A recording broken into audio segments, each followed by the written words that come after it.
Greetings und herzlich willkommen zu einem neuen Video hier beim Vapologen.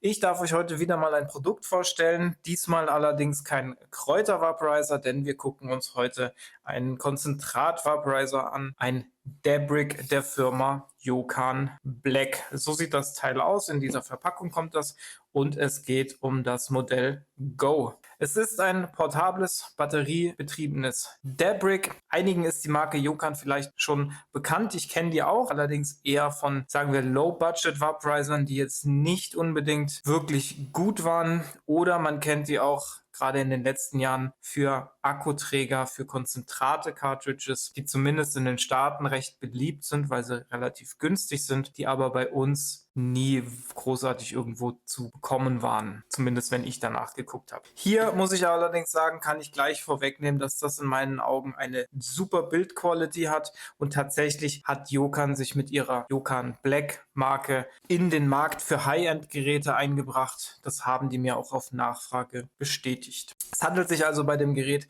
nicht um einen Vaporizer, wie ich ihn euch sonst vorstelle, für Blüten, sondern das ist ein Vaporizer, der ausschließlich für Konzentrate gedacht ist, also zum Beispiel für Wax oder Rosin oder gegebenenfalls auch Full-Melt Hash. Es hat eine integrierte Wasserfilterung, die wir hier sehen, und einen 2000 mAh Akku, der allerdings nicht wechselbar ist, reicht laut Hersteller circa für 25 Sessions und die Aufladezeit wird mit 2,5 Stunden angegeben und aufgeladen wird über einen USB-C-Anschluss. Auf den Lieferumfang gehe ich jetzt gar nicht gesondert ein, sondern das streue ich einfach im Laufe des Videos immer mal wieder mit ein, was da dabei ist. Schauen wir uns das Gerät einmal an und betrachten den Aufbau.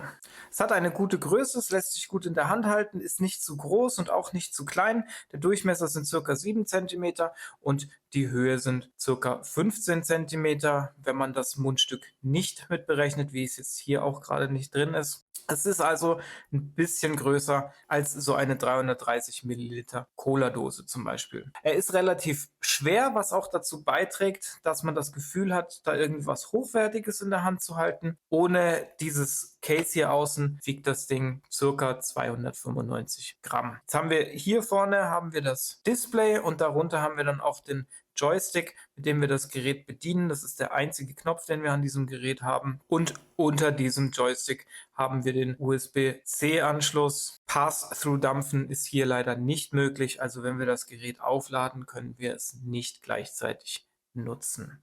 Und hier oben haben wir dann unseren Ofen, unsere Chamber. Das ist eine 3D-Chamber von Yokan Black. Die heißt 3D-Chamber, weil die von allen Seitenwänden beheizt wird und nicht nur von der Außenwand. Zusätzlich kann die Chamber auch abgenommen werden. Die wird einfach über so einen 510er Anschluss, wie man ihn aus der E-Zigarettenwelt kennt, angeschlossen. Und für die Chamber selbst sind dann auch noch Terp Balls dabei.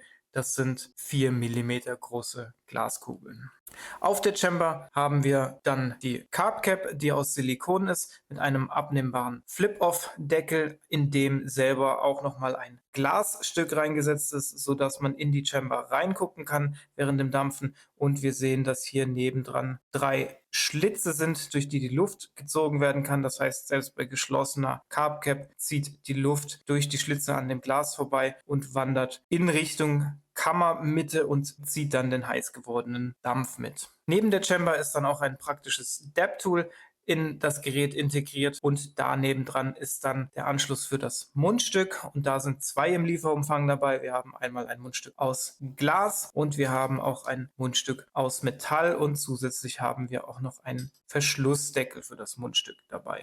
Und dann haben wir hier außen noch eine Schutzhülle aus Silikon, in die solche Querleisten eingearbeitet sind, die auch nochmal ein bisschen einen Stoßschutz bieten und das Glas hier unten schützen. Das Gerät selbst ist auch mit Silikon umhüllt, das kann man sogar abmachen. Und hier unten haben wir dann unser Wasserteil. Das wird hier mit einem zweilippigem Silikonring gehalten und darin haben wir dann noch ein Glasteil, das mit 5 Löchern versehen ist. Auch das können wir abmachen und das ist quasi unser Chillum. Das heißt, hier kommt der Dampf aus der Chamber raus, wandert dann hier durchs Wasser und dann ziehen wir das Ganze hier mit unserem Mundstück hoch und können das inhalieren. Dann ist im Lieferumfang auch noch ein USB-C auf USB-C Kabel dabei. Da muss man zu sagen, das ist ein wirklich hochwertiges Kabel. Das ist richtig schön dick. Es ist Gewebe ummantelt und hat hier sogar noch eine Endkappe. Und zu guter Letzt sind auch noch ein paar Q-Tips dabei. Das ist aber nicht unbedingt der Rede wert. Kommen wir zur Funktionsweise von dem Gerät. Wir schalten es an, indem wir 5-mal den Joystick drücken. Dann werden wir von dem Yokan-Logo begrüßt, gefolgt von einem Smoke OS Schriftzug und dann sind wir auch schon im Hauptbildschirm. Hier oben sehen wir, wie viele Hits wir noch haben. Das zählt nämlich immer ab einer vollen Batterie runter. Dann sehen wir gleichzeitig die Temperatur, die die Chamber gerade hat, die sicherlich über eine Widerstandsänderung im Draht der Chamber errechnet wird. Und wir haben hier auch noch eine Sekundenanzeige, das ist unsere eingestellte Session-Dauer, also wie lange unsere eingestellte Temperatur gehalten werden soll, sobald sie mal auf Temperatur gekommen ist. Diese Zeit stellen wir ein, indem wir den Joystick nach rechts oder nach links drücken und die gewünschte Zieltemperatur stellen wir ein, indem wir den Joystick hoch und runter drücken. Die Zeit geht dabei von 15 Sekunden bis 120 Sekunden und die Temperatur können wir zwischen 230 und 350 Grad Celsius auswählen. Wenn wir den Joystick 3-mal drücken, dann kommen wir in das Menü und da haben wir einmal einen Auswahl zwischen einem 10 Sekunden Heat-Up und einem 20 Sekunden Heat-Up-Cycle. Wir können die Temperatur in Fahrenheit oder in Grad Celsius anzeigen lassen. Wir können die Beleuchtung während dem Heizen und Temperaturhalten an- und ausschalten. Wir können einsehen, wie viele Puffs wir heute hatten, wie viele Puffs wir gestern hatten und wir können einsehen, wie viele Puffs wir vorgestern hatten. Das ist ganz interessant. Und dann haben wir als letztes noch ein Infomenü, in dem wir unsere Batterie-Health sehen können, also die Batteriegesundheit, dann den Namen der Chamber. Ich weiß nicht, ob sich das ändert, wenn man eine andere Chamber reinbaut. Dann haben wir den globalen Session Count oder Puff Count, der sich nicht resetten lässt. Wir haben den Namen des OS auf dem Gerät, den Namen des Modells. Dann haben wir noch die Modellnummer und die Seriennummer und auch noch den Hersteller. Ob man diese Informationen jetzt alle braucht, sei jetzt mal dahingestellt. Und wenn wir den Joystick 2-mal drücken, dann fängt das Gerät an hochzuheizen. Es steht Wait auf dem Display mit einer Sekundenzahl. Es leuchtet blau und wenn es die Temperatur erreicht hat, schlägt die LED um in eine Farbe, die den Akkustand widerspiegelt und es vibriert und es läuft unser eingestellter Zugtimer runter. Dann kommen wir mal zu meinem Eindruck von dem Gerät. Ich finde, dass das Gerät wirklich eine richtig gute Verarbeitung hat. Das hat mich echt positiv überrascht. Es fühlt sich sehr wertig an. Das Glas hier unten ist schön dick. Auch diese Leisten in der Schutzhülle sind richtig gut durchdacht. Man merkt halt echt, dass dieses Gerät richtig dafür konzipiert wurde, mitgenommen zu werden. Auch mit diesem integrierten Depth-Tool und mit dieser Mundstückkappe, die da dabei ist. Alleine, was die Leute sich bei diesem Kabel gedacht haben, hat mich wirklich umgehauen, denn vielleicht habt ihr es schon bemerkt, die Schutzhülle hat hier eine Rille und hat hier 2 Schultern und die sind extra dafür gedacht, dass man da das Kabel anbringen kann. Dann kann man das mit diesen Klemmschiebern, keine Ahnung wie die heißen, kann man das festmachen und dann kann man sich quasi seinen Vaporizer so an seine Tasche machen. Dadurch, dass man das hier am Silikon festgezogen hat, rutscht das auch nicht raus. Das hält wirklich fest und somit kann man das Ding richtig gut transportieren. Und was mir auch noch an der Schutzhülle aufgefallen ist, ist, dass wir hier unten einen kleinen Hohlraum haben, das natürlich auch erstmal wieder ein bisschen für einen Stoßschutz dient, aber dafür ist es gar nicht gedacht, sondern die Idee ist, dass man hier einen AirTag reinfriemeln kann. Und dann hat man sein Gerät mit einem AirTag versehen, sodass man das Gerät immer schnell finden kann, wenn man es draußen mal verlegt oder vielleicht sogar verloren hat. Das ist wirklich ein richtig cooles, durchdachtes Feature, vor allem für Leute wie mich.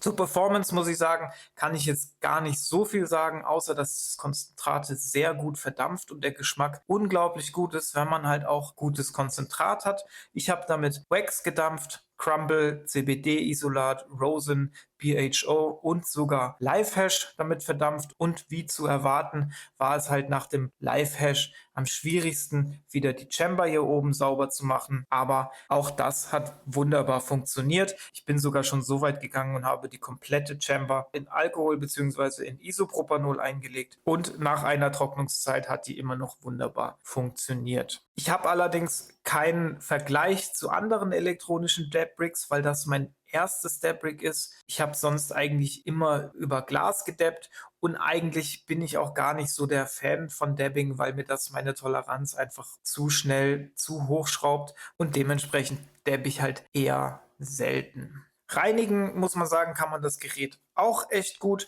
Man kann hier unten einfach das Glas abnehmen und das lässt sich sehr gut reinigen. Auch das Glas lässt sich hier abnehmen, sehr gut reinigen. Dann kann man hier mit einem alkoholgetränkten Tuch das Silikon gut sauber machen. Hier kommt man gut mit einem Q-Tip oder einer Bürste durch und auch durch dieses Loch hier zur Chamber kommt man gut mit einem Q-Tip oder einer Bürste durch. Und hier oben lässt sich ja auch alles abnehmen, die Chamber, und gut reinigen. Insgesamt ist das also wirklich ein echt gutes Gerät, auch wenn mir der Vergleich zur Konkurrenz wie zum Beispiel von Puffco fehlt. Aber es ist wirklich ein durchdachtes Gerät und fühlt sich sehr hochwertig an. Ein Nachteil für uns in Europa ist aber leider, dass das Gerät noch bei keinem europäischen Retailer zu finden ist und man es so beim Hersteller bestellen muss. Das bedeutet dann leider recht hohe Versandkosten von ca. 28 $. Das Gerät selber kostet 180 $.